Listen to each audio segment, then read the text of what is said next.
కరన్యాస.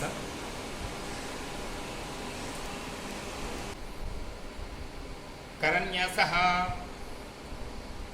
ఐం అంగుష్టాభ్యాం నమః. మధ్యవేలు ఉంగరపు వేలని బొటన వేలు మూల భాగం నుండి చివరి దాకా స్పృశించాలి. ఐం అంగుష్టాభ్యాం నమః. క్లీ ఇప్పుడు బొటన వేలుతో క్లీం తర్జనేభ్యాం నమః. చూపుడు వేలు యొక్క మూలం నుండి చివరి దాకా తాకించాలి. సౌః మధ్యమాభ్యాం నమః. బొటన వేలుతో మధ్య వేలు యొక్క మూలం నుండి చివరి దాకా స్పృశించాలి.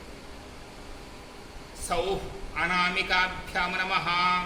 బొటన వేలుతో ఉంగరపు వేలు యొక్క మూలం నుండి చివరి దాకా తాకించాలి. క్లీం కనిష్ఠికాభ్యాం నమః. బొటన వేలుతో చిటికెన వేలు యొక్క మూలం నుండి చివరి దాకా తాకించాలి. ఐం కరపృష్ఠాభ్యాం నమః. కరతల అనేటప్పుడు రెండు అరచేతులు కలపాలి. కరపృష్ఠ అంటే వెనక భాగాలు కలపాలి. ఇలా 3 సార్లుగా క్లాక్ వైజ్ చేతుల్ని మూవ్ చేస్తూ కరన్యాసాన్ని ముగించాలి. ఇప్పుడు అంగన్యాస. ఐం హృదయాయ నమః.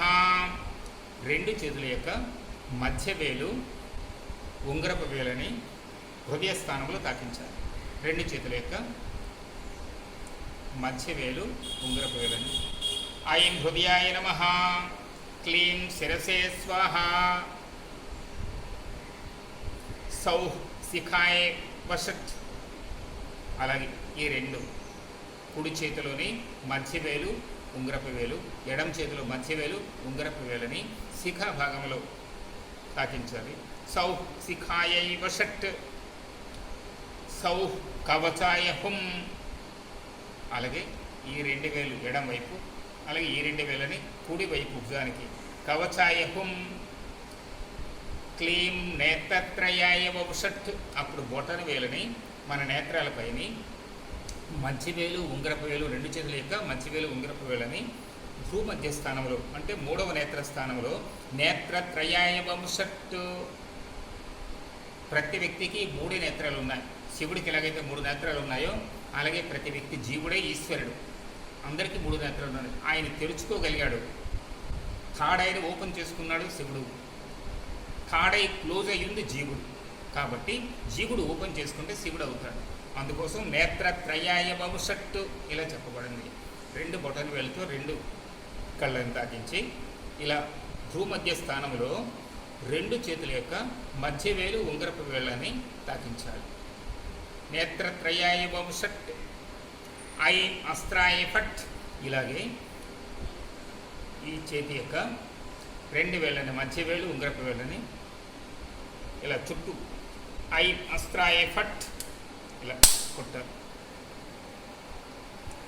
తర్వాత మీ వీలుని పట్టించి కుడి చెయ్యి లేదా ఎడమ చెయ్యి దేంతో మీరు చిటికలు వేయగలుగుతారో అలాగా ఒక్కొక్క దిక్కులో తూర్పు,